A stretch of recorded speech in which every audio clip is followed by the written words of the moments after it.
বাঙালি খানায় সবাইকে স্বাগত জানাই। আপনারা তো অনেকভাবে নিরামিষ খিচুড়ি রান্না করেছেন মশলা ছাড়া। আজকে আমার মতন করে সহজ পদ্ধতিতে আপনিও শিখে নিতে পারবেন ছোট ছোট টিপস সহ। তবে এতটাই সুস্বাদু হয়েছিল খেতে, আপনি একবার রান্না করলে বারবার রান্না করবেন। যে কোনো নিরামিষের দিন অথবা পুজোর অনুষ্ঠানে এমনভাবে খিচুড়ি রান্না করতে পারেন। আমার চ্যানেলে ভোগের খিচুড়ি দেওয়া আছে মাপ সহ। আপনাদের যদি পছন্দ হয় তাহলে একবার ঘুরে দেখে নেবেন।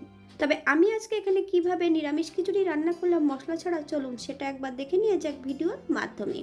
আশা করছি আজকের ভিডিওটি ভালো লাগবে। সকল বন্ধুদের কাছে অনুরোধ করছি সম্পূর্ণ ভিডিওটি দেখার। এখানে আমি বেশ কিছুটা সবজি আগের থেকে কেটে নিয়েছি। বিনস, গাজর, মিষ্টি আলু, গোল আলু, মিষ্টি কুমড়ো, সিম, টমেটো। এরপরে যে সবজিগুলো অ্যাড করব সেগুলো আপনাদের পরে আমি দেখিয়ে দেব। আপনারা যদি ফুলকপি পছন্দ করেন অ্যাড করতে পারেন।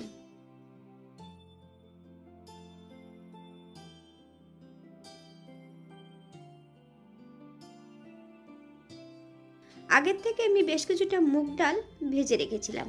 যতটা চাল নিয়েছি তার অর্ধেকটা ডাল নিয়েছি। চাল ও ডাল বেশ ভালো করে ধুয়ে রেখেছি।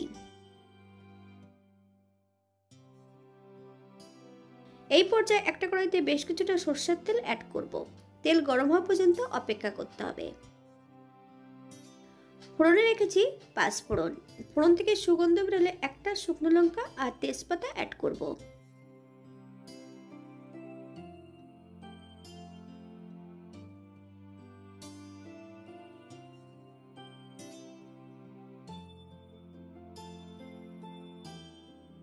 হাফ চামচ লবণ অ্যাড করব। প্রথমে যে সবজিগুলো শক্ত আছে সেই সবজিগুলোকে ভেজে নেব। আলু আর গাজরকে আমি প্রথমে ভেজে নেব। আপনারা একবার স্ক্রিনের দিকে ফলো করবেন। আমি পরপর সবজিগুলো কিন্তু এই পর্যায়ে অ্যাড করে দেব।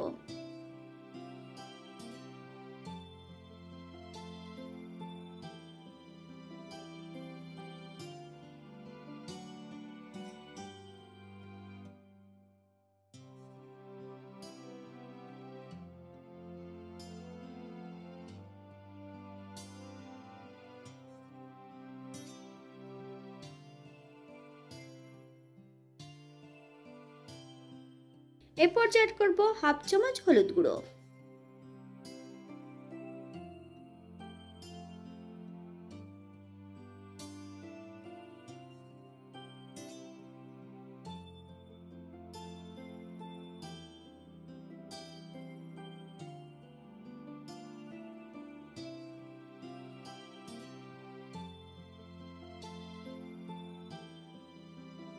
এই পর্যায়ে অ্যাড করব ধুয়ে রাখা সম্পূর্ণ চাল আর ডালগুলো। মিডিয়াম আঁচে চাল, ডাল, সবজি সহ বেশ ভালো করে ভেজে নিতে হবে। আজকে কিন্তু আমি খিচুড়ি রান্না করব মশলা ছাড়া।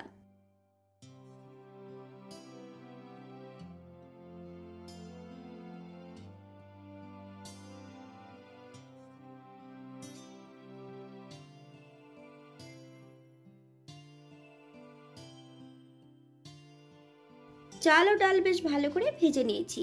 এই পর্যায়ে অ্যাড করব বেশ কিছুটা টমেটো। আপনারা যদি পছন্দ করেন তাহলে পরিমাণে বাড়িয়ে দিতে পারেন। একই সঙ্গে দুটো কাঁচা লঙ্কা অ্যাড করেছি। বেশ কিছুটা মটরশুঁটি আগের থেকে আমি ভাপিয়ে নিয়েছি। সম্পূর্ণ মটরশুঁটিটা এই পর্যায়ে অ্যাড করব।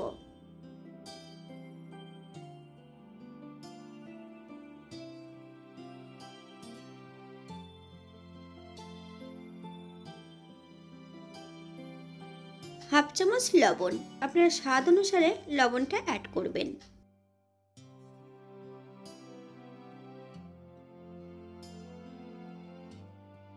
বাঙালি রান্না ঘরোয়া উপকরণ দিয়ে আপনাদের যদি রান্নাগুলো পছন্দ হয় তাহলে চ্যানেলটি সাবস্ক্রাইব করে দিয়ে পাশে থাকবেন।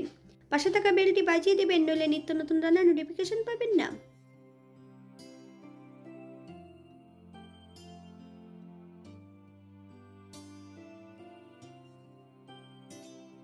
সবজি ও চাল সহ বেশ ভালো করে ভেজে নিয়েছি। এই পর্যায়ে অ্যাড করব বেশ কিছুটা গরম জল। তবে খিচুড়িটা কিন্তু আমি পাতলা রান্না করব, তাই আমি এখানে জলের পরিমাণটা কিন্তু বেশি দিয়েছি। হাই ফ্লেমে 5 মিনিট প্রথমে রান্না করে নেব।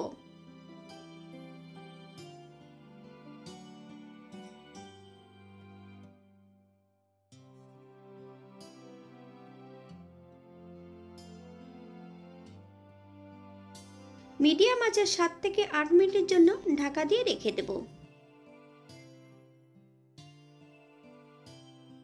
8 মিনিট পর। এই পর্যায়ে একবার চেক করে নিতে হবে সবজিগুলো সেদ্ধ হয়েছে কিনা। 1 চামচ চিনি, আপনারা যদি পছন্দ করেন তাহলে পরিমাণে বাড়িয়ে দিতে পারেন। চিনি অ্যাড করার পর বেশ কিছু সময় রান্না করে নিতে হবে।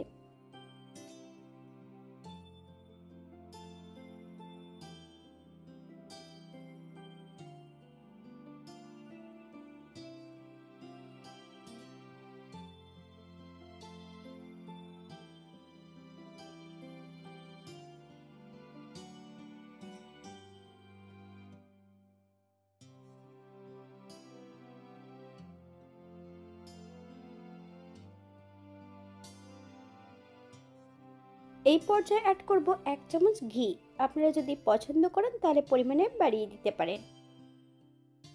গ্যাসের ফ্লেমটা অফ করে দিয়ে 5 মিনিটের জন্য স্ট্যান্ডিং টাইম দেব, তারপর সার্ভ করব।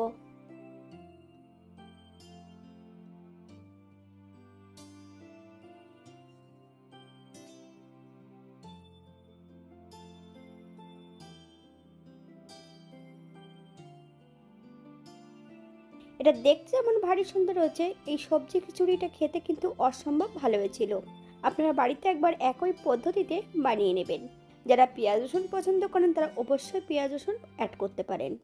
আপনারা মশলা অথবা কাজু বাদাম কিশমিশ যদি পছন্দ করেন তাহলে অ্যাড করতে পারেন। নারকেলের কুচি দিয়ে যদি রান্না করা হয় সেটা খেতেও কিন্তু খুব সুস্বাদু হবে। মশলা সহ খিচুড়ি কিন্তু আমার চ্যানেলে অনেকগুলো দেওয়া আছে, আপনাদের যদি পছন্দ হয় তাহলে চ্যানেলটি একবার ঘুরে দেখে নেবেন। এখানে নারকেলের কুচিও যদি অ্যাড করেন খেতে কিন্তু খুবই সুস্বাদু হবে।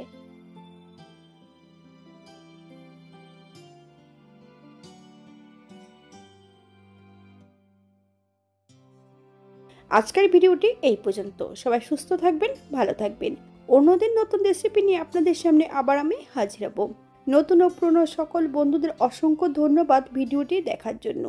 হাতে যদি সময় থাকে তাহলে একটা লাইক, কমেন্ট, শেয়ার করবেন।